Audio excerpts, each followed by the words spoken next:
Dominant Protector. Credit to the author. 1341-50. Ang mga pangalan po na nandito ay galing sa mga name generator. Kaya kung meron man pagkakatulad sa mga pangalan ng totoong tao o lugar, ito ay tunay na hindi sinasadya. Hanggat matagumpay ang isang lalaki, hindi niya kailangang mag-alala tungkol sa pagkuha ng mga babae, hindi ba ang kasabihan? Sa pag-iisip na iyon, nagngingit si Chester at nagdesisyon. Kilala ko si Terence. Masasabi mo ba sa kanya na gusto kong maging tagasunod niya? Ayaw isuko ni Chester ang nararamdaman niya para kay Jelay, ngunit dahil nakagawa na siya ng desisyon, kailangan niyang sumuko. Ang kanyang pag-ibig para sa kanya ay hindi ang peking uri na nilikha para sa kapakanan ng kanyang pamilya, talagang gusto niya siya. Buti na lang hindi siya nagustuhan pabalik. Oh, kilala mo ba ang amo ko? Sige, tatanungin ko siya pagbalik niya. Maghintay ka sa bahay para sa balita. Lumingon si Galton matapos matiyak na walang balak si Chester na atakihin siya. Sige boss, maghihintay ako sa bahay para sa balita. Mabilis na sabi ni Chester. Ano ang pangalan mo, boss? Ano ang tawag ko sa iyo? Ang pangalan ko ay Galton, sabi ni Galton at sumakay sa kotse. Sige, Galton bro. Babalik muna ako, sabi ni Chester sabay tango. Umalis ang Bentley, iniwan ang sitwasyon dito sa House Turner upang asikasuhin. Hindi nag-alala si Uncle Fredo sa pagbisita ng mga pulis sa kanila. Tumingin si Chester sa van, kung saan may butas na nakatayo matapos siyang ihagis ni Galton sa plato. Napaka makapangyarihang tao, kung matututunan ko lang ang kalahati nito, hindi na ako mapipigilan. Wala siyang pakialam kung ano ang iniisip ng Turner tungkol dito sa isang boss na kasing kapangyarihan ni Galton na nagmamalasakit kay House Turner. At saka, patay na ang kanilang mga pitsmaster. Wala pa rin sila ngayon. Sa totoo lang, walang oras sina Walter Turner at Winston para isipin ang ginagawa ni tatlo Chester, patay na ang kanilang mga pitsmaster. Natarante sila. Hindi sila mga lalaking may kakayahan noong una, maaari silang kumilos ng cool at kumilos ng matigas, ngunit hindi nila malulutas ang anumang mga problema. Inilabas ni Winston ang kanyang telepono habang tumutulo ang pawis sa kanyang mukha, tinawag si Jimmy. Hello, Winston. Paano na? Ayos ba ang lahat? Si Jimmy ay naghihintay ng magandang balita sa fishing booth ng kanilang villa. Patay. Itay, patay na sila. Ang mga salita ni Winston ay nalilito. Anong patay? Namatay sina Terence at Fredo. Tumawa si Jimmy. Tingnan mo, ikaw ay isang berdeng batang lalaki. Ito ay dalawang patay na tao, ano ang malaking bagay tungkol doon? Hindi, tatay. Ito ang mga pitsmaster. Patay na ang mga pits. Humihingal na sabi ni Winston. Ano? Ang pitsmasters. Nanlamig si Jimmy sa hindi makapaniwala. Ano ang sinabi mo, Winston? Ano ang ibig mong sabihin, paano sila patay? Si Landon ay isang mystic late phase peak. Paano siya mamamatay ng ganoon lang? Itay, pinatay sila ng isang practitioner na tinatawag na Galton. Naalala ni Winston ang pangalan mula sa kanilang pag-uusap, wala siya noon, at hindi niya alam na ito ang Great Warrior House na nakatagpo ni Turner. Ha! Galton! Huminga ng malamig si Jimmy. Bakit? Bakit siya nandoon? Bakit niya pinatay ang mga pits? Nakaupo siya sa kotse ni Cheryl, at tinawag niya ang kanyang sarili na tagasunod ni Terence. Medyo nalilito si Winston. Dad, sino ang lalaking ito? Kilala mo ba siya? Ginagawa ko, syempre, ginagawa ko. Sabi ni Jimmy. Noon, siya ang nagpadala sa mga pitsmaster sa ospital. Bakit siya ang follower ni Terence bigla? My God, tapos na. Tapos na ang lahat para sa House Turner. Hindi alam ni Jimmy ang gagawin na bangga na naman nila si Galton. Hindi katakatakang patay na ang mga pits, paanong hindi sila mamamatay matapos mainas ang dakilang mandirigma na ito? Kung alam ni House Turner ito ng mas maaga, hinayaan na lang nila sila. Ah, ganun kalakas. No wonder pinatay niya ang magkabilang pit sa isang kamao. Sabi ni Winston. Dad, anong gagawin natin ngayon? Ano pa ang magagawa natin?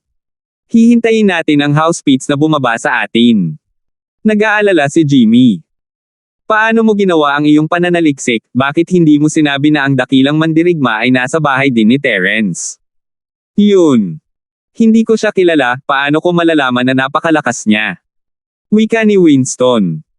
Si House Turner ay ganap na natarante sa puntong ito, sinabi ni Jimmy kay Benny ang tungkol dito, at sila ay nasa malaking problema. Hindi lang nila naasar ang dakilang mandirigma, ngunit hindi rin nila alam kung sisisihin ng House Pete si House Turner para dito. Kung nagpadala sila ng mas malakas na susuporta sa kanila, may pag-asa para kay House Turner, ngunit kung hindi, tapos na ang lahat.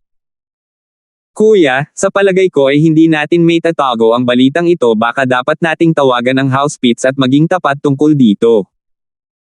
Sinabi ni Benny pagkatapos ng isang buntong hininga, ang tanging paraan para makaalis tayo dito ay kung itutulak natin ang lahat ng sisihin sa Pies. Oo. Tama ka. Sa ganoong paraan, masasabi natin na ang mga pits master ang nagnanais ng Pablo Industries, nagagawa ng kidnapping at pagkatapos ay pinatay sila. Tumango si Jimmy. Walang ibang saksi pa rin, kahit na pinaghihinalaan nila tayo ay walang silbi. Oo. Ngunit hindi lang iyon, kailangan nating kumilos na parang tayo ang mga biktima, na nagrereklamo na ang dalawang Panginoong ito ang naglagay sa atin sa sitwasyong ito at na si House Charlton ay maaaring dumating para maghiganti dahil doon ay kakailanganin natin ng mas makapangyarihang mga practitioner. Sabi ni Benny. Wow! Mga henyo talaga kami. Nalutas namin kaagad ang krisis. Si Jimmy ay lubos na masaya, hindi lamang nila itinulak ang lahat ng sisihin sa House Pits, ngunit sila rin ngayon ang mga biktima. Haha, walang makakapidyo sa atin magkapatid kung magtutulungan tayo. Masayang sabi ni Benny. Walang maraming kapatid sa mga marangal na bahay na nagkakasundo tulad natin. Totoo iyan. Isa rin akong napakademokratikong pinuno ng bahay. Tumango si Jimmy. Sa pagtatago ni House Turner sa pagkamatay ng dalawang amo, natapos ang insidenteng ito, na ang mga bangkay ay dinala sa House Turner upang hintayin ang House Pits na kunin sila. Walang sinabi ang Pies habang may tawag sa telepono, ngunit sinabi nilang magpapadala sila ng isang tao upang makipag-usap. Malamang, nag-aalala rin sila kay Galton, pagkatapos niyang pumatay ng Mystic Lake face pick sa isang hit. Ang House Pits ay isang nakatagong bahay, at maraming practitioner doon, ngunit ano ang ibig sabihin ng may nakapatay ng Mystic Lake face pick sa isang hit? Iyon ay dapat na hindi bababa sa Earth class, at ang mga iyon ay umiiral lamang sa mga nakatagong bahay at mga sekta. 1342. Matapos ibaba ang telepono, napakasolemn ng mukha ni Sean. Wala siyang masyadong sinabi kay Jimmy sa telepono, ngunit sinabi niya ang balita sa kanyang ama, ang pinuno ng Pits House. Ang kanyang lolo na si Elder Pits ay kasalukuyang naka-isolate at nagsasanay, at hindi na siya kailangang hadlangan. Nagdilim din ang mukha ng pinuno ng House Pits. Paano magkakaroon ng Earth class sa Common World? Hindi ba pinahihintulutan tayo ng Noble House Council na magpadala ng Earth classes sa mga kaganapan sa Common World? Mabibigat na kahihinatnan ang susunod nang wala ang kanilang pag-aproba. Pare, iyan ang inaalala ko. Sa tingin mo, baka ang mga sinaunang sekta ang nagpadala sa kanila? Nag-aalangan na sabi ni Sean. Hindi tayo makasigurado. Lalong naging maingat ang mukha ni Pits Jauke. Kung doon talaga sila nanggaling, kahit ang konseho ay hindi mangangahas na makialam.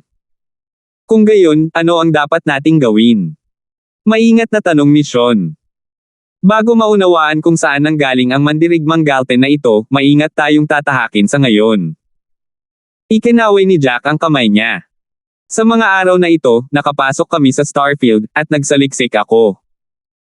Sinasabi na ang bastardo ng nakatagong bahay na si Irving ni Hale ay nabalian ng mga paa ng amo ng mandirigmang Galton, at naka-wheelchair pa rin siya.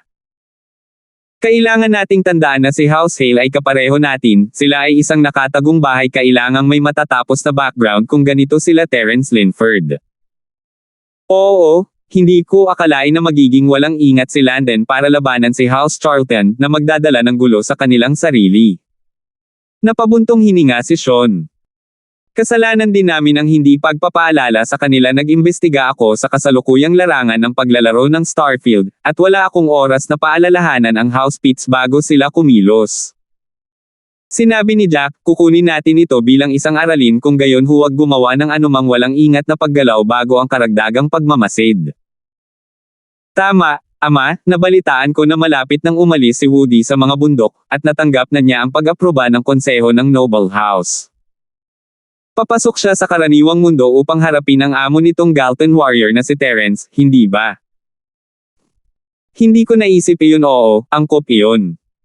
Kung ang isang klase sa Earth tulad ni Woody na bumaba upang subukan ang lakas ni Terence ay makikinabang sa atin. Masayang sinabi ni Jack, we'll make our move then. Oo, maaari tayong umani ng mga benepisyo mula sa malayo. Sa kabilang banda, bumalik si Galton sa sasakyan na parang walang nangyari, nanlalaki pa rin ang mga mata at alerto. Oh, Galton bro, napakalakas mo. Napatay mo ang makating ulong pits na iyon sa isang hampas. Puri ni Yasi. Pero, medyo mahina ka pa rin kumpara kay Shield bro, plus mas gwapo pa sa'yo si Shield bro. Nako, syempre mas magaling si boss kaysa sa akin. Natural na tumango si Galton sa kanyang ulo. Naramdaman ni Yasi na hindi nakakatuwa ang panunokso kay Galton, siguradong tinatanggap ng lalaking ito. Manong, hindi ka kasing galing ni Shield bro, napakahina nitong bodyguard. Umiling si Yasi. Yasi, anong sinasabi mo? Si Cheryl ay nakakaramdam na walang magawa. Kahit na hindi siya kasing galing ni Terence, hindi naman niya kailangang sabihin iyon, di ba? Hindi ba siya naging masama? Ayos lang, nagsasabi lang siya ng mga katotohanan. Natural na tumango si Galton. Hindi alam ni Cheryl ang sasabihin. Tiyak na prangka ang lalaking ito. Si General Wilson ay kasalukuyang ipinadala sa bayan na malapit sa libingan ni Liu Wangi, at si Terence ay nagmaneho upang kunin siya, hindi hinayaang makalapit si Wayne sa libingan. Hindi pa rin niya tiyak kung saan nanggaling ang practitioner, kung tutuusin. Walang nag-isip ng anumang bagay nang ibalik niya ang isang aso, dahil ang paggamit ng matalas na pangamoy ng aso ay isang karaniwang taktika. Bagaman, mahirap magsanay ng aso, at ang mga tao ay gumagamit ng teknolohiya ngayon. Sa gabi, ang mga grupo mula sa tomb raiding team ay lumitaw lahat sa tent ni Old Hal, maliban sa namatay na Old Ken. Hindi maiwasan ni Akira na tumingin kay Terence ng ilang beses, natarante siya sa sinabi nito. She was already finding him familiar, baka nakita niya na siya dati. Bakit ang sarap niyang sabihin sa kanya na mag-ingat? Ito ay isang mapanganib na trabaho, ngunit kailangan niyang makuha ang mataas na sweldo para sa ampunan. Kaya pinili niyang manatili. Dahil lahat ay nandito, pag-usapan natin ang tungkol sa pagsisiyasat sa libingan bukas. Hindi natin alam kung sino ang dahilan ng mga kaganapan ngayon, ngunit sana ay hindi na maulit iyon. Kumuha ako ng isang practitioner upang tumulong sa atin, at sinumang hindi natatakot sa kamatayan ay maaaring magpatuloy. Napakaseryoso ng mukha ng Old Hal. Malinaw, binabalaan niya ang lahat. Kinailangan niyang, pagkatapos ng lahat, nawala na siya ng isang practitioner habang ang lahat ay walang nawala, at ito ay ikinagalit niya. Isa pa, hindi niya alam kung sino ang gumawa nito. Matagal na niya itong napag-usapan kay Old Hogan, at ang conclusion ay walang sino man ang may hinala maliban sa namatay na Old Ken. Sa ating bansa, ang mga bioweapon at superhuman ay kontrolado ng mga dalubhasang grupo. Kahit na gusto natin silang kunin, hindi ito magagawa, nagkibit-balikat si James, na nagpapahayag ng kanyang kawalang kasalanan. Nakita mo rin. Umaasa ang mga tauhan ko sa mga baril. Ito ay totoo sa mga armas, ang mga tauhan ni James ay gumamit ng pinakamataas na teknolohiya. Ang iba ay gumamit lamang ng mga normal na baril mula sa black market. Narito ako upang patatagin ang mga bagay, hindi magdulot ng gulo. Mahinang sabi ni Old Hogan. Tatlo lang tayo. Sabi ni Terence na may malamig na ngiti. We're here to discuss the main topic, no? Kung gusto nyo magsayang ng oras, aalis muna ako. What do you mean? This is a group mission. Kung inosente ka, bakit ngayon ka pa magiging trabaho? Malamig na ngumiti ang matandang Hogan. Dahil hindi ka naniniwala na maghihiwalay na lang tayo bukas. Mahinang sabi ni Terence. Iyan ay. Ang Old Hal ay nasa mahirap na posisyon. Kayo, huwag na kayong mag-away, pag-uusapan natin ang plano para bukas ngayon. Kung tungkol sa plano, ito ay isang plano lamang upang subaybayan ang bawat isa, paghaluin ang bawat isa ng mga lalaki upang mapanatili ang lahat ng tao. 1343. Kayo pong mga tao ay maaaring gawin ang anumang gusto ninyo, ngunit tayong tatlo ay dapat pumunta bilang isang koponan. Sige, kung wala nang iba pa, mauna na tayo. Tumayo si Terence, hindi nagbigay ng anumang mukha sa mga tao sa tent at umalis. Napangiti lamang ng mapait ang Old Hal habang nagdilim ang mga mata ni Old Hogan. Walang galang ang lalaking ito. Sa kalagitnaan ng gabi, tahimik ang mga pangyayari. Ito ay lahat ng mga bato dito, walang kahit na mga halaman at hayop sa liwanag ng araw. Ito ay tila maayos, ngunit sa gabi ito ay isang patay, nakakatakot, katahimikan. Si Julian at Amara ay nagpapahinga, habang si Terence ay naka-cross-leg at nagsasanay. Nakahiga si Wilson sa tabi ni Terence, hindi niya alam kung natutulog siya. Biglang bumukas ang mga mata ni Terence, gayon din si Wilson, na nagtaas ng ulo. Huwag kang lalabas, hintayin mo ako sa loob. Sabi ni Terence habang hinahaplos siya. Ito ang kanyang nakaligtas na trump card. Hindi niya pwedeng hayaan na lang itong pumasok sa labanan ng walang isip. Sa susunod na sandali, lumabas si Terence sa tent, nang hindi sinasabi kina Julian at Amara. Sila ay masyadong mahina at hindi pa rin makakatulong. Ito ay talagang abala sa kanya. Dahil dumating ka, hindi na kailangang mag-abala sa pagtatago. Lumabas ka. Sabi ni Terence sa walang laman na ilang. Walang tugon. Kailangan ba kitang hilahin palabas? Bahagyang ngumiti si Terence. Ang kulay ng iyong katawan ay medyo naiiba sa lupa. Katatapos lang ng pangungusap ni Terence nang may tumayo. Not bad? You have some nice eyes, doll. Since that's the case, you should understand why I came to find you. Ikaw ang pumatay sa Mr. Quill na iyon ngayon. Sinagot ni Terence ng isang tanong. Hindi mahalaga kahit na sabihin ko sa iyo oo, ako ang isa, ngunit ngayon ay naparito ako upang patayin ka. Tumawa ang lalaki. Maraming tao ang gustong gawin iyon. Ngumiti si Terence. Ano ang iyong dahilan? Sasabihin ko sa iyo bago ka mamatay. Dahil doon, sinugod niya si Terence, ang kanyang lakas ay bumukas, nakita agad ni Terence ang kanyang lakas sa unang pagkakataon. Kaya siya ay isang klase sa Earth, ngunit isang maagang yugto lamang kahit na iyon ay isang malaking agwat mula sa kanya. Earth Class Early Phase. Huminga ng malalim si Terence at hindi bumagal.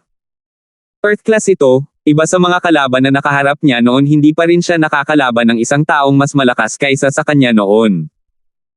Magandang mata, magkakaroon ka ng karangalan na mamatay sa pamamagitan ng aking kamay. Nagtawanan ang Earth Class. Sa isang tent na medyo malayo, dalawang lalaki ang nakamasid na may pag-aalalang tingin. Brother Roland, bakit sa tingin mo gustong tulungan tayo ng Mr. York na ito? Ano lang ang nasa loob ng libingan na ito na hinahanap nila? Sabi ng isang master looking na lalaki sa tent, nakasimangot. Boss, ang House York ay isang malaking bahay, anumang bagay na interesado sa kanila ay dapat na isang malaking kayamanan. Ngunit hindi ba sabi nila? Gusto lang nila ng isang bagay, iniiwan ang lahat ng iba sa amin. Sabi ni Roland. Oo, umaasa tayo pagkatapos nitong gawin, baka gusto tayo ng industriya ng mga magnanakaw. Kapag ganito, wala na tayong mukha para magtrabaho sa larangang ito. Walang magawa ang amo. Kasalanan ko ang lahat ng pagiging gaaman, ngunit huli na ang lahat. Si House York ay hindi isang taong tatanggi ng maayos. Baka patayin lang nila ako kapag bumalik ako sa deal. Boss, kasosyo lang namin ang House York. Kung magtagumpay ito, magiging sapat na ang mga kayamanan para gugulin mo ang natitirang bahagi ng iyong buhay. Magiging maganda rin ang pagsisimula ng maayos na negosyo. Sa suporta ni House York, baka nasa mas magandang posisyon ka pa. Totoo iyan. Kailangan nating mag-isip ng positibo ngayon. Siguro kung patay na ang batang Terence na iyon, damn bothersome brat. Galit na sabi ng amo. Kung hindi dahil sa kanya, nagtagumpay ako ngayon. Oo, ngunit sa pagtulong ni Mr. York, tiyak na hindi makikita ng bata ang araw bukas. Hindi direktang tinamaan ni Terence, ayaw niyang mamatay, kaya mabilis niyang naiwasan ang pag-atake. Anak, hindi masama. Hindi inisip ni Mr. York na banta si Terence nang pinatay niya si Mr. Quill sa isang putok. Ginawa niya ito ng walang labis na pagsisikap. Ang isa sa kanyang kalakasan ay mahigpit na tumingin sa mga mahihinang tao. Siyempre, pagkatapos ng sunod na pag-atake ni Terence, tumawag si Mr. York, nagulat. Walang sinabi si Terence, hinihintay niya ang kanyang sandali. Ang pakikipaglaban sa isang klase sa Earth na tulad nito ay kailangang gawin sa isang hit. Hindi siya nakapagpigil. Kung hindi, siya ang bumagsak sa laban na ito. Pero kahit na ganoon, hindi pa rin siya sineryoso ni Mr. York, pinaglalaroan siya na parang isang mababang antas na manlalaban.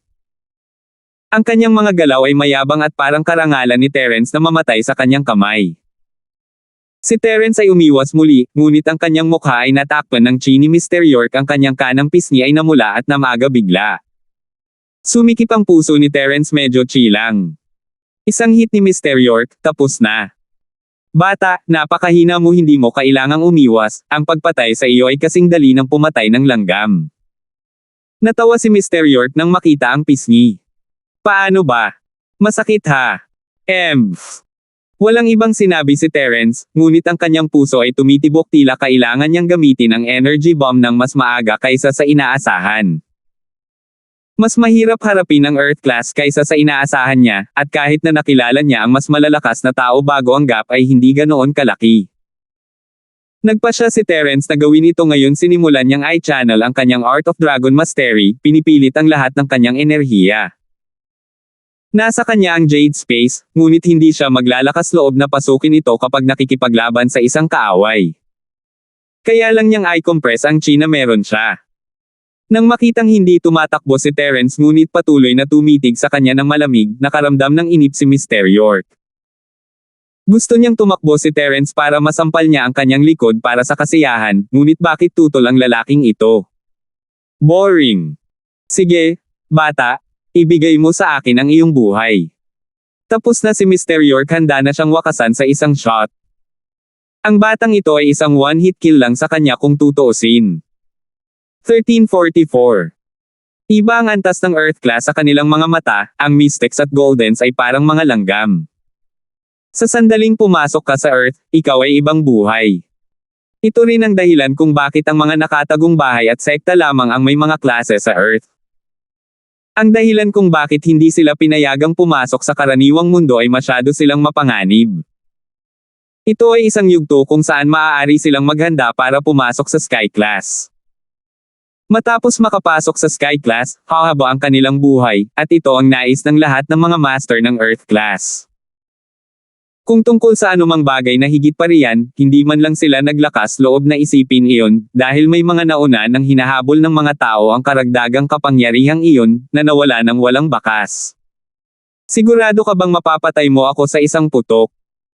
Nag-aalala si Terence, nasa kalagitnaan pa lang siya ng compression, ngunit naiinip na ang taong ito at nagpaplanong patayin siya sa isang putok. Kinailangan niyang panatilihin ang kanyang kalmado at mag-drag para sa oras. Anong biro, kung maaari akong gumamit ng kalahating galaw ay mamamatay ka rin. Pakiramdam ni Mr. York ay parang nainsulto lang siya ng husto ng pagdududa ni Terence. Naasar siya agad. Ganun ba? Paano lahat ng mga galaw mo? Bakit hindi pa ako patay? Sinabi ni Terence nang hindi nagmamadali o pinabagal ang kanyang boses, bagamat ang kanyang puso ay patuloy na nagdarasal na ang compression ay magmadali. Bilasan mo lang ng kaunti, bilasan mo. Halos tapos na. Kung maririnig ni Yasi o Trixie ang kanyang panloob na boses, malamang na mali sila ng pagkakaintindi. Bagaman, ang Miss at Josephine ay mas dalisay at hindi mag-iisip ng ganoon kalayo. Nilalaro lang kita, hindi mo man lang masabi. Ano bang meron sa batang ito, hindi man lang niya masabi na pinaglalaroan siya. Akala niya ba ganito lang ang lakas niya? Hindi ko talaga masabi. Seryosong tumango si Terence. Waayayaya, mamatay ka. Si Mr. York ay nagpadala ng isang kamao kay Terence, ito ay isa na puno ng kanyang buong lakas. Malamang, sinadya niyang patayin siya nito. Tahimik na bumantong hininga si Terence, medyo natitira pa ito, at hindi pa niya nakumpleto ang compression, ngunit hindi siya binigyan ng matandang ito ng pagkakataong magtagal. Mamatay.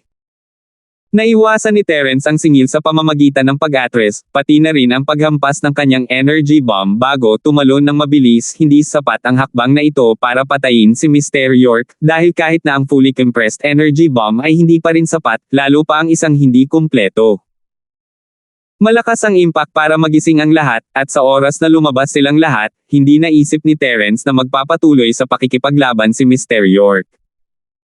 Kung talagang gusto niyang ilantad ang kanyang sarili ng ganoon lang, hindi sana siya nagpakahirap para magtago sa mga anino.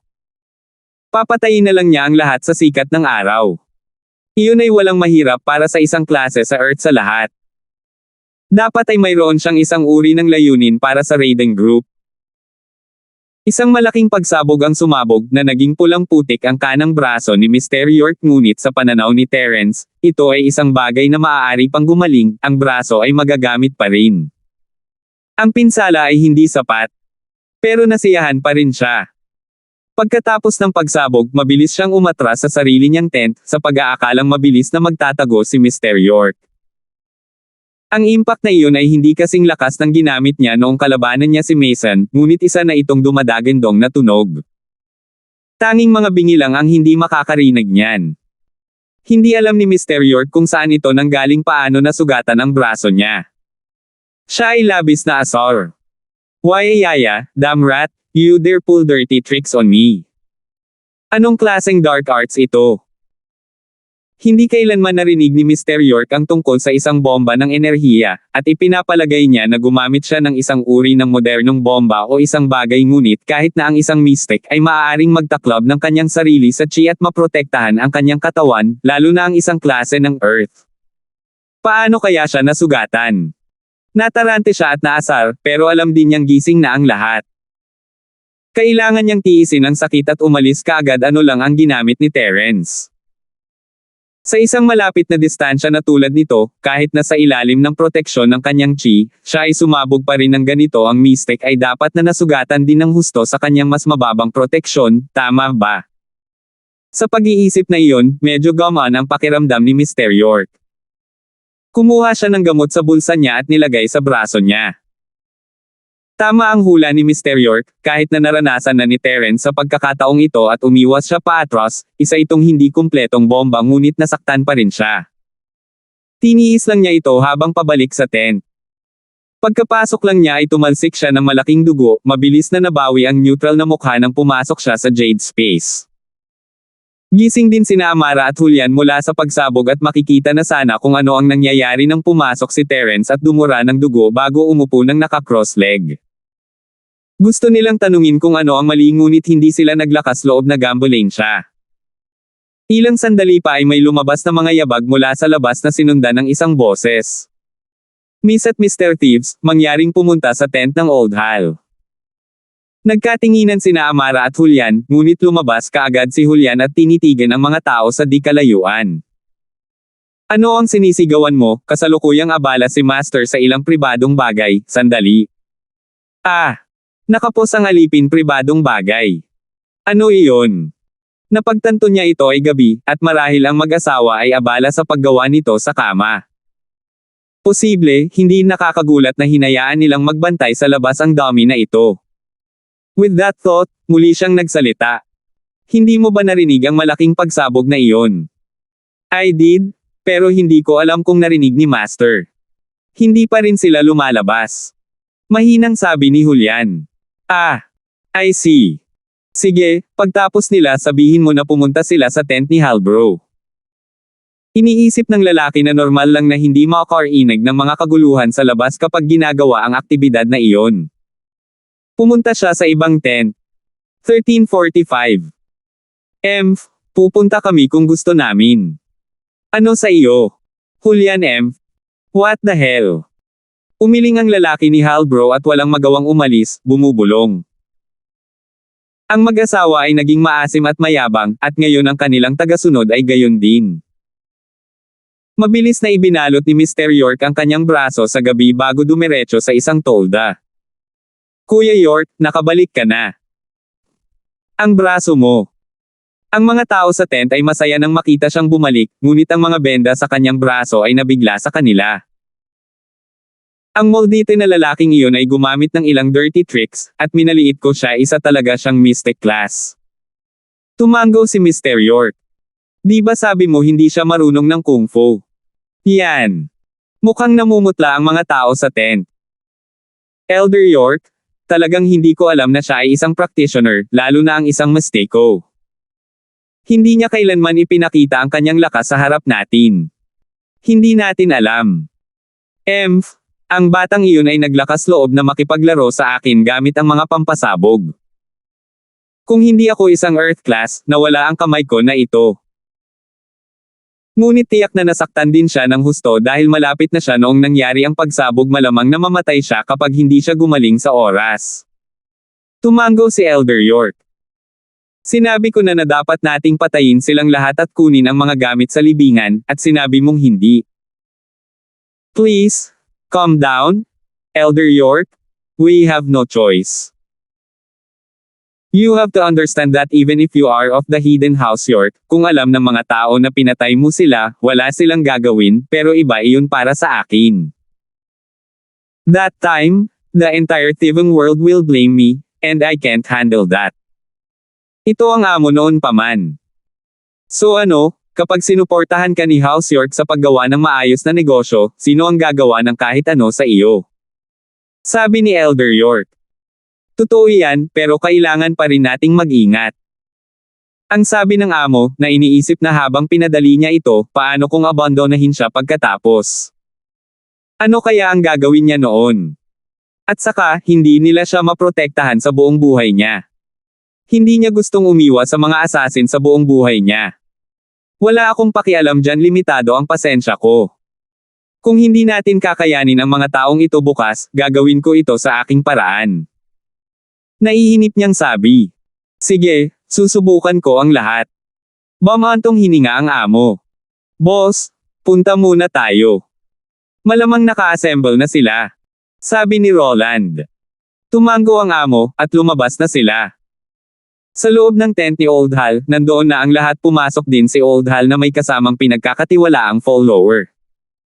Napatingin siya sa lahat ng naroon, ang mag-asawa lang ang wala pa. Old Hal, what's with this? Ang pagsasabi sa amin na pumunta, ngunit ang huling pagdating. Pati si Old Hogan na unang dumating. Asar na sabi ni James. Ang sarap ng tulog niya nang magising siya para pumunta sa campaign na pagpupulong na ito. Kailangan kong magpadala ng mga tao para ipaalam sa lahat, medyo matagal. Ngumiti ang Old Hal. Sige, Old Hal, gabi na, ano ba talaga? Sabi ni Old Hogan sabay wave ng kamay. May malakas na pagsabog na tumunog kanina. Ayon sa mga tauhan ko, nakarinig din sila ng mga away. May narinig pa ba? Tumango ang Old Hal. Ginawa namin iyon. May gumamit ng pampasabog. Tumango si Old Hogan. Iniisip ko rin iyan. Dagdag pa rito, makikita ang dugo medyo malayo sa tolda ng mag-asawa. Dumilim ang mukha ng Old Hal. Wala pa ang mag-asawa, at hinala ko na baka may kinalaman ito sa kanila. Totoo yan kung narito ang lahat maliban sa kanila, iminumungkahi kung pumunta tayo sa kanilang tolda at tingnan kung ano ang kanilang ginagawa. Sumangayon si Old Hogan. Lagi kong iniisip na may problema sa kanila. Natural na walang pakialam si James, tatlo lang ang grupo sa tent, at sinabi na ng matandang Hogan at ng organizer, kaya tumango rin siya. Sumasang-ayon ako. Matanda, sinasabi mo na may problema ako. Isang boses ang biglang lumabas mula sa labas. Ito ang mag-asawa, na malamig na nakatingin kay Old Hogan at sa iba pa. Ikaw hindi ba? Huminto si Old Hogan nang makita niyang ganap na hindi nasaktan si Terence. Anong meron? Old Hogan. Tila may malabong ngiti si Terence. Dahil ba hindi ako patay at hindi nasugatan? Masyado kang naguguluhan, di ba? Iyan paano ko malalaman? Wala itong kinalaman sa akin. Nagdilim ang mukha ng matandang Hogan. Hindi ba't sinabi sa iyo ng matandang iyon na sumabog ang kamay? Na baka binomba ako sa sarili ko, at maaaring mamatay ka agad. Mahinang sabi ni Terence. Ano? Anong pinagsasabi mo? Hindi ko maintindihan. Namutla ang mukha ni Matandang Hao. Hindi mo naiintindihan.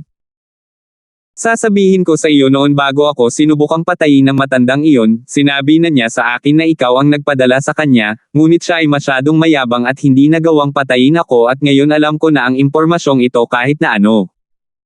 Malinaw na sinabi ni Terence. Bullshit. Old Hal, itong batang ito ang especially iya dito, siya ang nasa likod ng lahat ng nangyari ngayon. Kunin natin siya. Dahil doon, handa na siyang bumunot ng baril nang una niyang inilabas ang kanyang baril, itinutok ito sa kanyang ulo. Ikaw kasi, kaya ikaw. Ikaw ang nagpadala ng taong pumatay kay Mr. Quill, di ba? Old Hal, huwag kang magkamali, huwag makinig sa lalaking iyon, wala itong kinalaman sa akin. Tumalo ng Matandang Hogan, lumalabas ang kanyang malamig na pawis. Bakit ba nagiging walang ingat ka, Old Hal? Nandito ako para patatagin ang mga bagay, bakit ako papatay? Kahapon, noong pinilit kong pumunta sa kanan, pinilit mo ang kaliwa kahit ilang sandali pa, ipinagpatuloy mo ang pagsasabi na dapat tayong bumalik at pumunta sa kaliwa. Ano ang iyong intensyon? Malamig na sabi ni Terence. Yun nga. Hindi natin alam kung tama ang daan mo, nagkahiwa-hiwalay, di ba? Kaya nga sabi ko sa kaliwa. Paliwanag niya. Sige, bakit mo gustong bumalik tayo sa kaliwa sa halip na umalis na lang sa kaliwa sa split? Hindi ba't hindi na kailangan? Pinindot ni Terence. O marahil alam mo na pareho kung tayo ay umalis sa puntong iyon, kaya pinilit mong umatras at pagkatapos ay umalis. 1346. Ako. Akala ko ang pagbabalik ay ang tamang landas. Ungol ni Old Hogan. Ano ang mali doon? Sa aking karanasan, napagpasyahan ko na ang pag-alis sa kaliwa ay ang pinaka-stable. Iniisip ko ang koponan. Oh, sigurado ka na ba? Tapos sa kanan na tayo. Pwede ka naman bumalik at pumili sa kaliwang daan, bakit hindi? Tanong ni Terence. Ako. Iyon ay dahil gusto kong lumipat ang lahat bilang isang grupo. Sabi ni Old Hogan. Old Hogan, napahanga mo talaga ako. Napaka-selfless mo to the point na mali ang landas mo kasama ako kahit hindi iyon ang tamang paraan, mapunta sa panganib sa akin ng ganyan, ano ang masasabi ko? Taga-suicide squad ka ba o ano? Malamig na ngumiti si Terence. Ako. Nahiwalay na ako sa kamatayan. Sabi ni Old Hogan. Ah, I see. Since that's the case, then go die now since you've already detached yourself, it's fine if you die, right? Mahinang sabi ni Terence. Old Hal, barilin mo siya, si Mr. Quill ay napatay ng kanyang lalaki. Nag-alinlangan na ako sa kanya kahapon, ngunit ang mga salita na sinabi niya ay tiyak na siya ang nasa likod ng lahat ng ito. Ikaw ba? Ikaw ba ang nasa likod ng pagkamatay ni Mr. Quill? Namumula ang mata ng Old Hal habang nakatitig kay Old Hogan. Malaki ang tiwala niya sa kanya, pero siya pala ang lobo. Kuya Hal, huminahon ka, bakit ka nakikinig sa kanya? Masasabi kong siya mismo ang may pukana. Hindi mo alam lahat to, tama. Mystic talaga ang batang ito.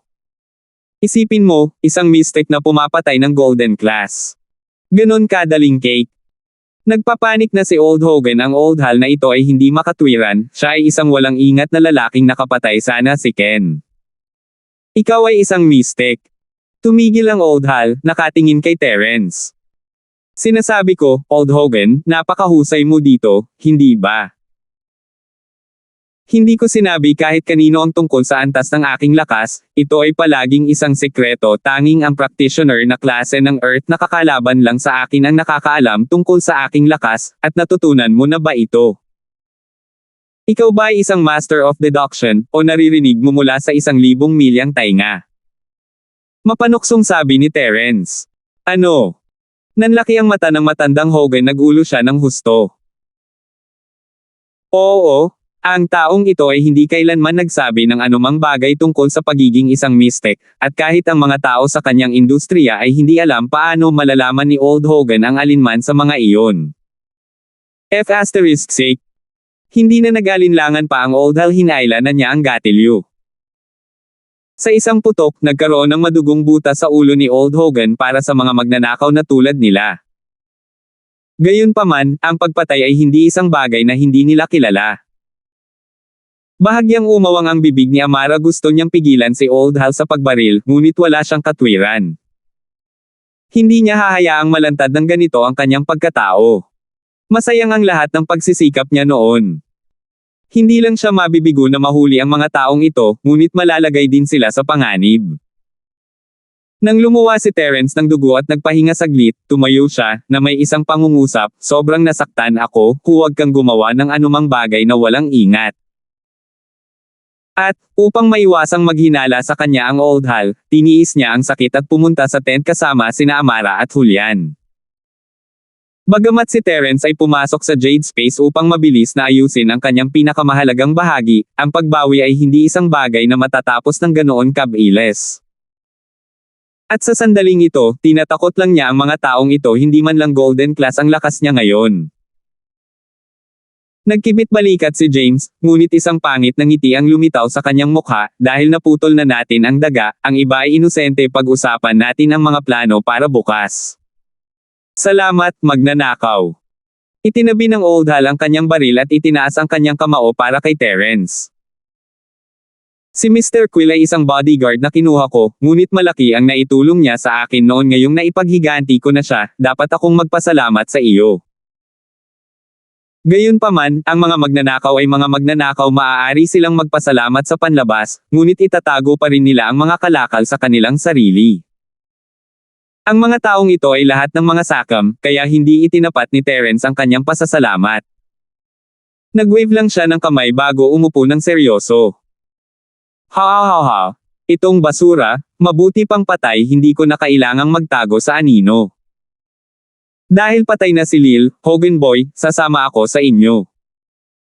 Biglang may tumawa sa labas ng tent, may pumasok na matandang lalaki. Ikaw. Nag-iba ang mukha ng Old Hal habang pinapakinggan ang tawa na iyon, ito siguro ang klase ng Earth na kasama ni Old Hogan, nakalimutan na niya iyon. Nagsisimula na siyang magsisi sa kanyang kawalang ingat. Ang isang klase sa Earth ay karaniwang isang Diyos sa harap ng mga normal na tao tulad niya. Wala kang karapatang malaman ang pangalan ko, ngunit maaari mo akong tawaging Elder York. Sabi ng matanda habang nakatingin kay Terence. Bata, nalampasan mo na ang inaasahan ko, hindi ka nasaktan. Malamig na tumikim si Terence. Hindi ka rin ba buhay? Oo, ang iyong mga dirty tricks ay hindi gaanong mahalaga sa akin gamit ang mga pampasabog. Subukan ng isang missile sa susunod. Mahinang sabi niya. Ngunit dahil patay na si Lil Hogan, iiwan muna kita sa ngayon batay sa code ng mga magnanakaw mo. Pag-usapan natin ang tungkol sa pagsasama-sama. Pinatay mo si Mr. Quill. Biglang tanong ni Old Hal. Paano kung siya nga? Gusto mong maghaiganti? Nakangiti si Elder York habang nakatingin kay Old Hal. Hindi. I wouldn't dare. Hindi tanga ang Old Hal. Maaari niyang patayin si Old Hogan sa isang putok, ngunit ang isang klase ng Earth ay hindi man lang mamamatay sa mga explosibo, ano ang silbi ng baril? At saka, mukhang hindi kakampi ni Old Hogan ang lalaking ito. Magpartner daw sila, kaya nung namatay siya, gusto niyang lumipat sa side nila. Siyempre, ayaw mo. Masayang sabi ni Elder York. Ngunit hindi ko kilala ang lalaking Quill na iyon, masisisi mo lang si Lil Hogan sa paghiling sa akin na patayin siya. Oo, napatay ko na si Old Hogan. Ang Old Hal ay isang taong alam ang sitwasyon. Magalang na wika niya. Paano gustong magtulungan ng matanda? Pumunta kayo at salakayin ang libingan, huwag paganahin ang lahat ng mga bitag at hadlang, at tutulong ako kapag kailangan ang aking tulong, bagamat hindi ako gagawa ng anumang bagay na magsasapanganib sa aking buhay. Sabi ng lalaki. Gusto ko ng isang partikular na bagay mula sa puntod. Maaari mong dalhin ang lahat ng iba pa. 1347. Oh. Huminto ang Old Hal. Hindi niya inaasahan na ganoon ka-simple ang mga tuntunin ni Elder York. Tulala siya kung hindi siya pumayag sa mga ganitong termino. Aling item ang gusto mo? Tanong ni James. Dahil sinabi na niyang gusto niyang maging isang team, hindi na kailangang mag-alala na masaktan niya sila. Hindi mo na kailangang isipin iyon. Mahinang sabi niya. Sagutin mo lang ng oo o hindi, limitado ang pasensya ko. Sige. Ngumiti ng mapait ang Old Hal. Ito ay hindi tulad ng taong ito ay nagbibigay sa kanila ng isang pagpipilian. Malamang mamamatay silang lahat dito pag sinabi nilang hindi, di ba? Ito ay isang klase sa Earth, ano ang magagawa nila? Mabuti. Naayos na. Tumango si Elder York. Mas matalino kayo kaysa sa Little Hogan na iyon, tila, hindi naglalaro ng maruming mga trick at lahat ng iyon. Sinabi ko bang, oo? Nagsalita si Terence. Natigilan ng Old Hal at James. Bata, gusto mo na bang mamatay? Sabi ni Elder York habang nakatitig sa kanya na para bang nakaranas siya ng matinding kahihiyan.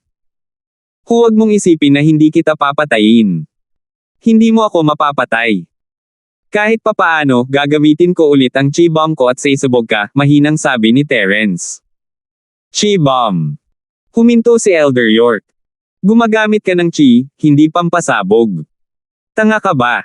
May dala kang pampasabog kapag lalabas ka. Sagot ni Terence. Hindi ko inaasahan iyon, bata, may mga galaw ka. Kumunat ang noo ni Elder York. Hindi ako naniniwalang magagawa mo ulit iyon. Pwede mong subukan. Casual na sabi ni Terence. Bakit ang ingay mo? Ano lang ang gusto mo? Si Elder York ay pinasabog ni Terence, at may ilang reserbasyon siya pagdating sa energy bomb. Mula sa kanyang pananaw, siya ay isang mahalagang klorera, habang ang mga Tomb Raiders na ito ay mga baliw na tao. Magagawa nila ang mga bagay na magdadala sa kaaway at sa kanilang sarili sa libingan. Ayaw ni Elder York na pakialaman iyon. Sabihin mo muna kung ano ang gusto mo. Tanong ni Terence. Nagbago ang mukha ni Elder York, halatang medyo ayaw. Makalipas ang ilang oras, nagsalita siya. Sinasabi na ang mga medikal na kasanayan ni Zhang Lijo ay napakataas. Dati siyang gumagawa ng mga chi gathering elixir para sa mga practitioner. Maaaring may ilan sa kanyang libingan. Kumukuha ng mga elixir ng chi. Huminto si Terence, tila naalala niyang narinig niya ito dati sa ilang talaan, ngunit hindi niya ito masyadong naalala. Kung mahanap natin, kukunin ko, kung hindi, wala akong gusto. Sabi ni Elder York. Hindi dapat maging problema kung sasabihin ko sa iyo nakakatulong ito sa mga practitioner ng Earth class na makalusot sa bottleneck, na makapasok sa Sky class. Kahit na nakuha mo ito, hindi ito makakatulong sa iyo. Maging sina Old Hal at James, na hindi mga practitioner, ay gulat na gulat. Pagtulak ng Earth sa Sky. Gaano kalakas ang item na ito? Kung ang elixir ay nasa merkado, anong uri ng nakakabaliw, katawa-tawa na presyo ang magbubunga nito?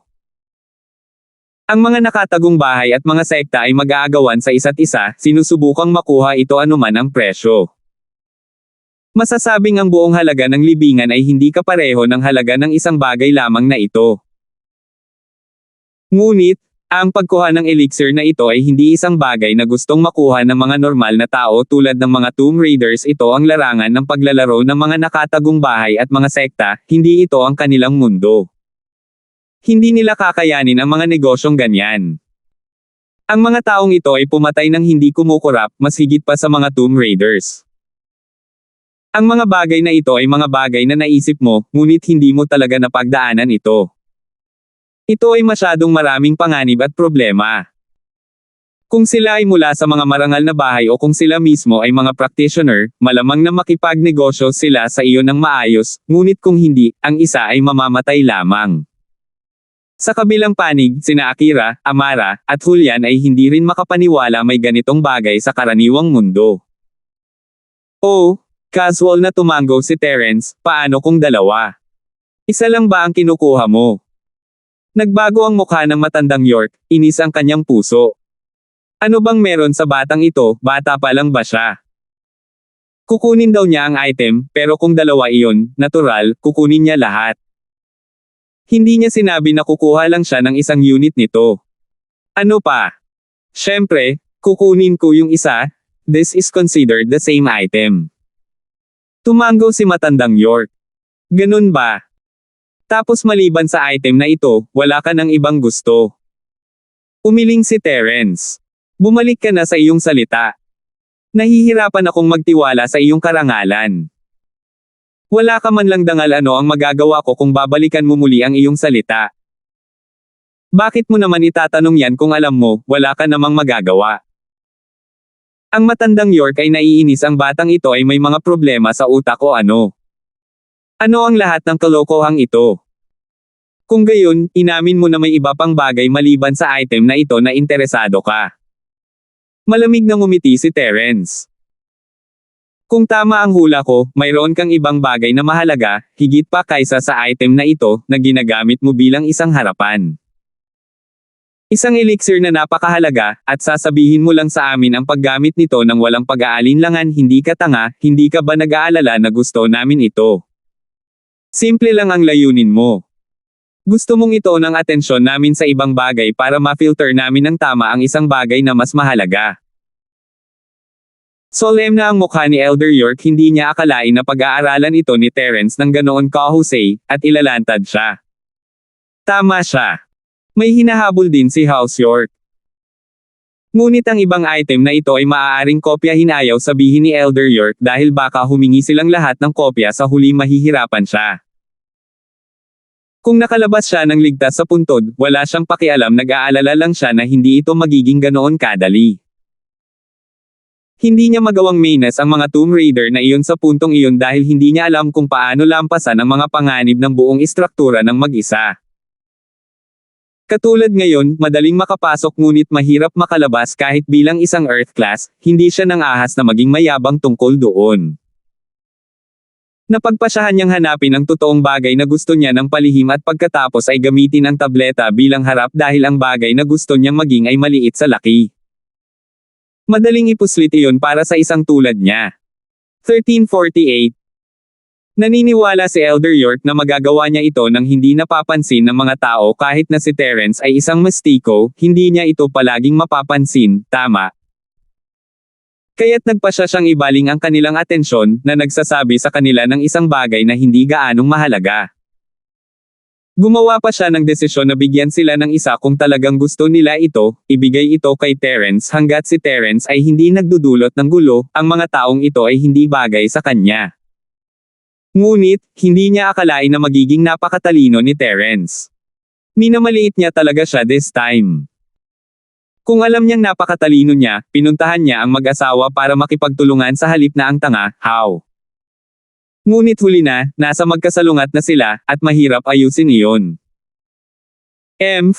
I say it without care kasi I don't see you as threats at all, kahit sabihin ko sa iyo, ano ang gagawin mo, kunin mo sa akin. Natural na hindi aminin ni Elder York ang kanyang tunay na layunin. Talaga? Hindi naman. Mahinang sinabi ni Terence, siguro maaari kong subukang kunin ito.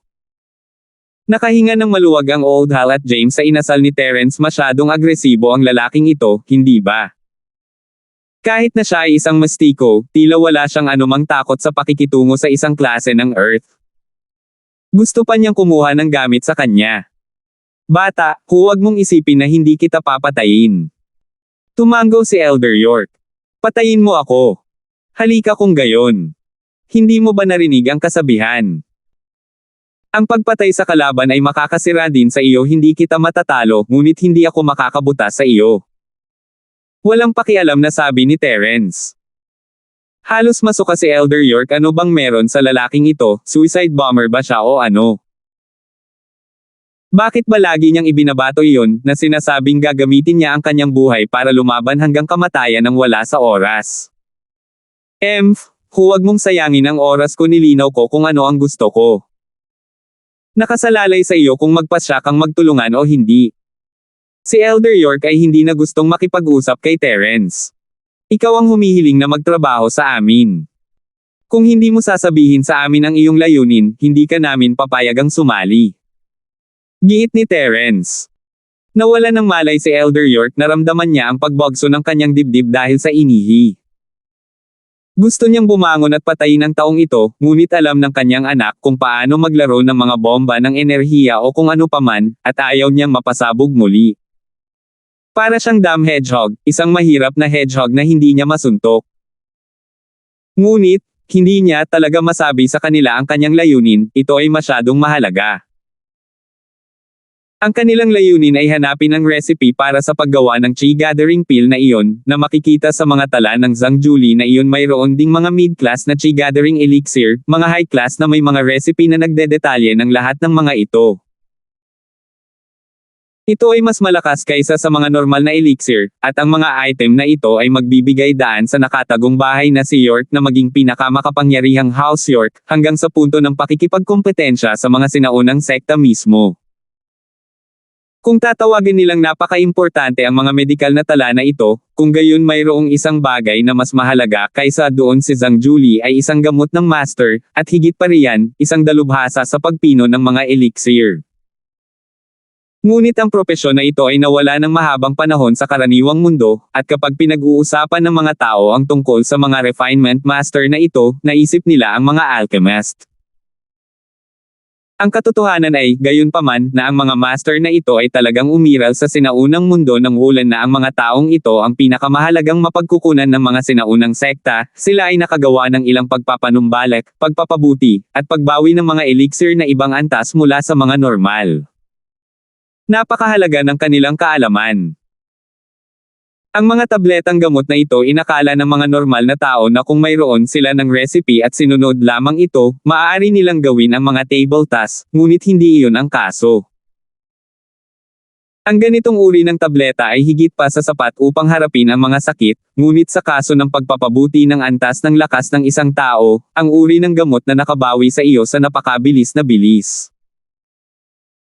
Nangangailangan ang mga iyon ng isang napakatumpak na kontrol ng init kapag ginagawa ito, ngunit ang mga master na may kakayahang gumawa ng mga bagay na tulad nito ay nawala, at kahit na ang mga nakatagong bahay ay walang ganoon. Kaya nang malaman ni House York ang balitang ito, mula rin ito sa mga salita ng isang malayong ninuno ni House York. Matapos makita ang kanyang mga tala na nagdedetalye sa Refinement Master, na humahantong sa mga tala at sinaunang teksto, nalaman nila ang pagkakakilanlan ni Zhang Juli bilang isang Elixir Refinement Master. Kaya sa pagkakataong ito, nang matagpuan ang kanyang libingan, binigyan ito ng matinding atensyon ni House York, na nanganganib sa parusa mula sa konseho ng mga marangal na bahay upang magpadala ng isang Earth class na sumama sa raid. Ang layunin, maliban sa mga elixir at medikal na tala, ay ang mga personal na tala ng Elixir Refinement Master. Kung ang nakatagong bahay na si York ay gagawa ng sarili nilang Elixir Refinement Master, magbabago ang buong larangan ng paglalaro ng mga nakatagong bahay at sekta. Isang bagay na ganito kahalaga, paano niya ito sasabihin sa mga Tomb Raiders na ito? Paano kung lumabas ang balita bago nila mahanap ang Refinement Master? Paano kung ang ibang mga maharlikang bahay ay sumalungat sa kanila para sa kanilang mga aksyon? Malaking problema iyon para sa kanila.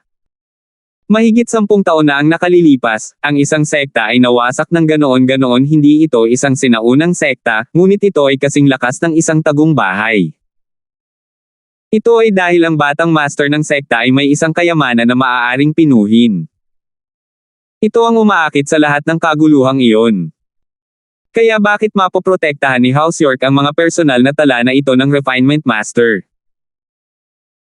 Kung wala si Terence dito, hindi siya magiging maingat, baka sabihin pa niya sa kanila ang tungkol dito pagkatapos niyang magkaroon ng garantiyang makaalis sa sinaunang sekta. Maaari niyang patayin ang lahat ng mga ito at maaari pa niyang bigyan sila ng mga kopya, ngunit bawiin lang ito mamaya. Gayunpaman, mayroong isang hindi tiyak na variable Terence. Ang handgal niyang chi bomb na iyon ay nagparamdam kay Elder York na kaya niyang tumakbo mula kay Elder York, kaya hindi niya maaaring hayaan si Terence na magkaroon ng kopya ng mga personal na tala tungkol sa pagpipino. Marahil ay kailangan niyang bitawan ang mga medikal na tala na iyon at hayaan si Terence na magkaroon ng isang kopya. Wala siyang gaanong pakinabang para dito dahil kahit na mayroong mga recipe ng Elixir Refinement doon, hindi siya makakagawa ng anuman, hindi siya isang Refinement Master. With that thought, nagsalita siya. Paano kung tama ka? Anak, may gusto ako sa mga tala ng medikal ni Zhang Juli, ang Miracle Saint Doctor. Kahit na kunin mo ito ay walang halaga sa iyo, hindi kumpara sa mga kayamanang iyon. Nagtataka pa rin ang Old Hal at James kung ano itong espesyal na bagay na ayaw sabihin sa kanila ni Elder York kaya ito na. Medyo interesado sila hindi ito isang bagay na mahalaga, lalo na kapag mayroong isang bungkos ng kayamanan doon. 1349. Si Terence naman ay na-tense. Ang mga medikal na tala. Napakabuti ayaw niyang makipag-away hanggang kamatayan sa lalaking ito noong una, ngunit dahil gusto niyang kunin ang mga tala mula sa kanya, hinihiling niyang kunin ang buhay ni Trixie ang matandang ito ay namarkahan na ng kamatayan. Ngunit, si Terence ay kasalukuyang napakahina siya ay kumikilos ng matigas, ngunit alam niya. Ang Elder York na ito ay walang anumang lihim na armas tulad ng ginawa niya upang tingnan ang mga antas ng lakas ng ibang tao, at malalaman lamang ang kanyang lakas kung gagamitin niya ito. Kaya, hindi naisip ni Terence na maglagay ng harapan. Kung sila ay mag-aaway ngayon, gayunpaman, ang kahinaan ni Terence ay magiging napakalinaw.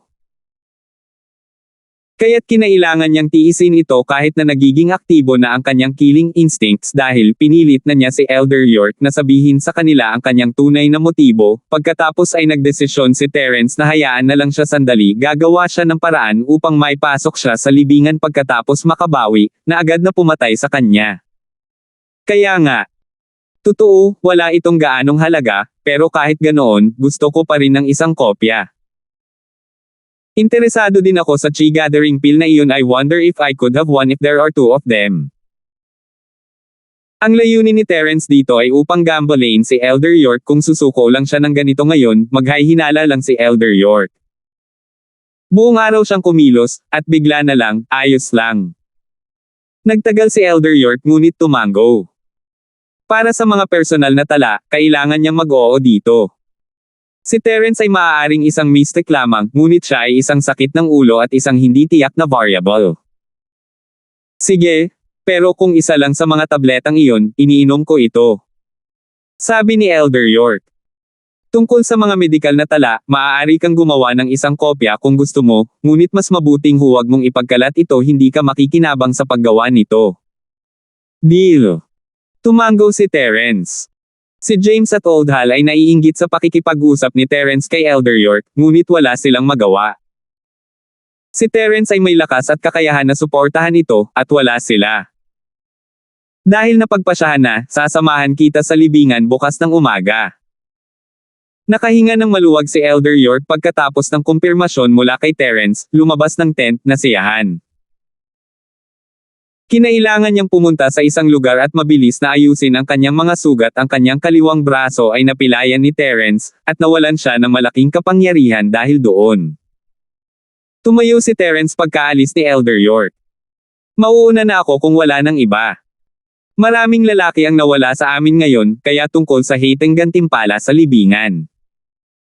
Tanong ng Old Hal pagkatapos ng ilang pag-aalinlangan. 50-50. Sabi ni Terence habang nakatingin sa kanya. Okay ka lang ba niyan? 50-50. Napangiti ng mapait ang Old Hal, hindi kaya 50 lang ang mayroon sila ni James noon. Siya ay magkakaroon ng 30, at iyon ay katulad ng dati wala siyang nakuha sa pagpatay sa 2 taong iyon. Ano? Hindi ba iyon? Malamig na sabi ni Terence. Ito ay isang oo. Ito ay isang oo. Tumango ang Old Hal, hindi siya nang ahas na tumanggi rito. Sa kanyang pananaw, ang taong ito ay isang taong may sapat na kapangyarihan para makipagtawaran sa isang moldita na klase sa Earth. Ano ang maaari niyang gawin sa kanya? Kinailangan niyang ibaba ang kanyang ulo kung alam niyang magkakaroon ng ganito kalaking panganib sa raid na ito, hindi sana siya dumating. Iniwan iyon ni Terence at umalis sa tent kasama sina Amara at Julian. Sa paglabas, nawala lahat ng kulay ng mukha niya at namutla. Siya ay nanghihina sa buong panahon at hindi pa nga gumagaling maliban sa ilang simpleng pagpapagaling. Kanina pa niya pinipilit ang mukha. Anong meron?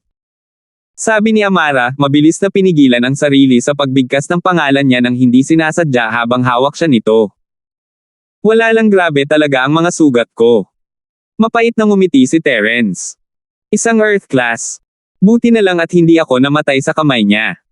Tama iyon. Natigilan sina Amara at Julian. Ito ay si Terence, ibang tao, kahit na siya ay isang mystic, ay magiging mahina pa rin sa paningin ng isang Earth class.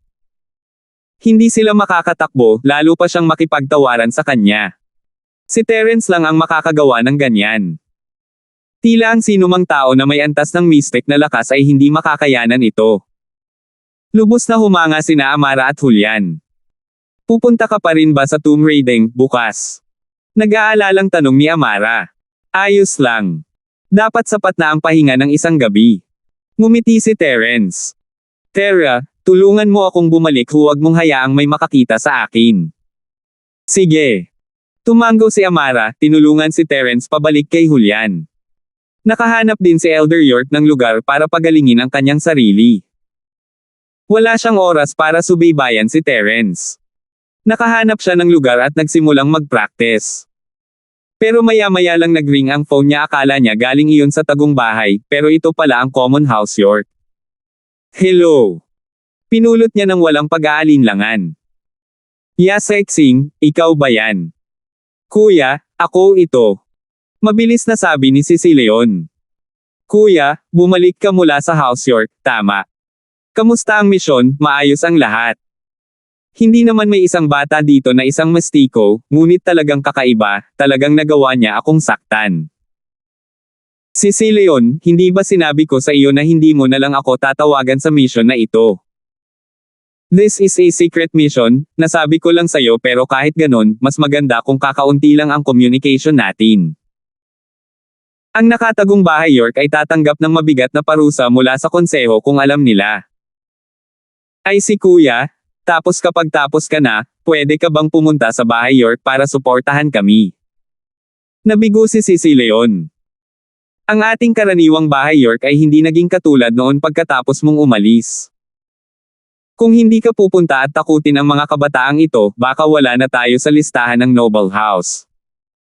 I told you, I came here in secret. Kung malalaman ito ng council, malaking gulo ito. Hindi ko maipakita ang mukha ko sa publiko. Sabi ni Elder York. Hindi lang ito makakasakit sa nakatagong bahay, kundi pati na rin sa akin. Ngunit, nasa bingit ng kamatayan si House York.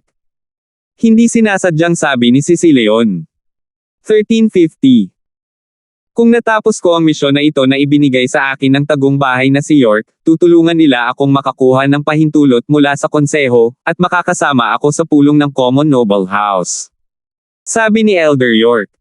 Ngunit hindi sa pagkakataong ito. Iyan. Gumagana rin iyan. Tumango si Shushing. Paano kung baka mapatay mo ng palihim ang Terence na iyon sa pagkakataong ito? Ito ang pumatay sa pangatlong kapatid ko. Titingnan natin. Kung matagumpay ang misyon na ito, at kung may oras ako, pupunta ako sa Starfield at hahanapin si Terence. Kung mahahanap ko siya, papatayin ko siya, ngunit kung walang oras, kailangan nating maghintay para sa susunod na pagkakataon. Nakikita ko iyon lang ang magagawa natin, kuya. Hahayaan kitang bumalik sa trabaho. Sabi ni Leon. Pagkatapos ibaba ang tawag, sumimangot si Elder York, isang matinding pagkamuhi kay Terence. That damn bastard, masisira ang ulo niya balang araw. Gayunpaman, ang kasalukuyang pinakamalaking problema para sa kanya ngayon ay ang mystic na magnanakaw na iyon. Ito ay isang taong nagbigay sa kanya ng maraming problema. Kailan pa naging ganito kalakas ang mga karaniwang magnanakaw sa mundo? Sobra ito. Sa loob ng tent, pumasok si Terence sa isang cross-legged seated position bago ginamit ang lahat ng kanyang oras para magpagaling. Nagkatinginan sina Amara at Julian, marami silang tanong, ngunit alam nilang hindi ito ang magandang panahon. Pinili nila ang katahimikan at pinrotektahan si Terence mula sa magkabilang panig. Ngayong gabi ang pinakamapanganib na gabi para kay Terence, binantayan niya sila noon, ngunit ngayong gabi ay turn na nila. Maaaring sumugod siya sa Jade Space upang mabilis na gumaling, ngunit hindi ito ang tipo kung saan siya nahimete at napilitang pumunta sa kalawakan. Nararamdaman niya pa rin kung ano ang nangyayari sa labas, at nakaramdam siya ng init nang makita niyang pinuprotektahan siya nina Amara at Julian ng ganoon. Lumipas ang oras, at sa ikalawang umaga ay hindi na nagising si Terence tulad ng dating, ngunit sa halip ay iminulat niya ang kanyang mga mata. Si Amara at Julian, sa kabilang banda, ay nanatili sa tabi niya buong gabi.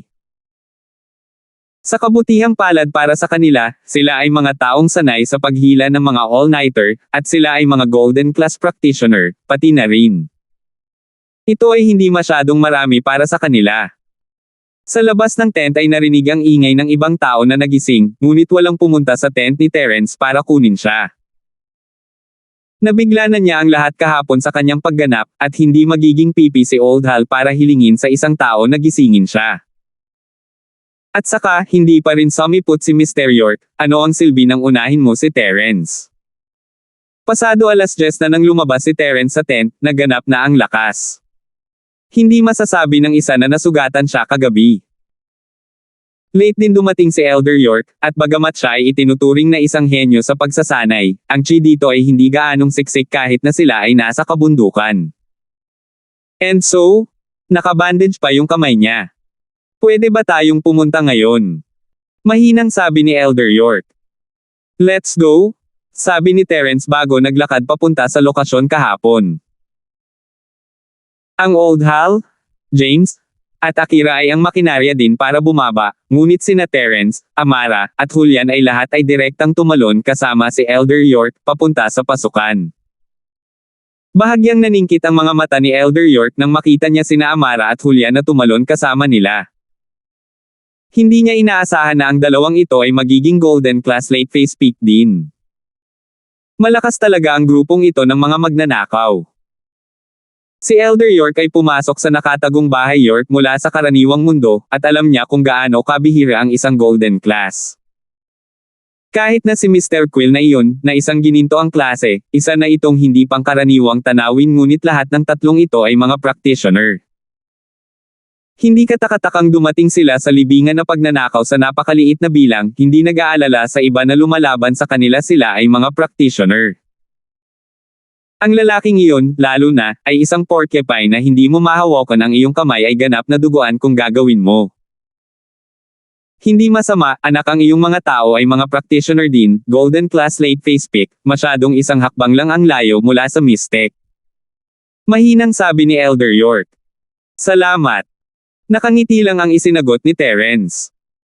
Bumaba sa makinarya sina Old Hal at James at Akira, ngunit parehong si Old Hal at James ay hindi nagdala ng kahit sinong lalaki sa pagkakataong ito. Alam na alam nila na wala sila sa paningin ni Elder York at kahit sa mata ni Terence, para silang pakwan. Maaari lang niyang hiwain ang mga ito. At kaya, hindi man lang tinanong ni Old Hal ang backup na tinawagan niya dahil alam niyang hindi niya kayang makipag-away kay Elder York. Sa pagkakataong ito, gumana ng walang sagabal ang searchlight. Ang problema nito kahapon ay malamang dahil may ginawa si Old Hogan dito dahil siya lang ang may access. Nakarating ang lahat sa pasukan at tinahak ang tamang landas sa pagkakataong ito. Ang pasukan ay sapilitang binuksan na may mga pampasabog pagkatapos ng lahat at maliwanag na ginawa ng mga grave robbers dati. Yung ibang pasukan naman, hindi pa nila alam. Nandito na tayo. Sabi ng Old Hal habang nakatingin sa sumasabog na pasukan, masaya. May isang bato na nakaharang dito. Maliwanag na ginamit ng lalaki ang isang bato para harangan ito pagkatapos mahanap ang pasukan dahil may mali dito. Ang totoong pasukan ay narito. Napatingin ng lahat kung saan sumisikat ang ilaw may gulong, katulad ng code wheel sa mga bank save. May mga senyales din na sinasabog ito noon, malamang ay ginawa ng mga magnanakaw noon. Malinaw, ito ay gawa sa matibay na material na hindi masisira gamit ang mga normal na pampasabog, ngunit pagkatapos ay hindi nila ipagsapalaran ang mga pampasabog na napakalakas, baka at ang mga pagguho ng lupa o anumang bagay ay bumagsak at masira ang pinto, ilibing ang lahat dito. Ito ang pintong bato, tinitingnan ko ang maraming detalye, at alam ko ang ilan sa mga pamamaraan para buksan ito, ngunit hindi ko pa nasusubukan. Mapagpakumbaba na sabi ng Old Hal. Bagaman, ang pagsasabi niya nito ay nangangahulugan na mayroon siyang antas ng garantiya dahil mas madali ang una. Kung gayon ano pa ang hinihintay mo, naiinip na sabi ni Elder York. Hindi siya naglakas loob na utusan si Terence, ngunit ang maliit na magnanakaw na ito ay walang pakialam. Salamat po at sinamahan ninyo ako, ingat lagi mga master.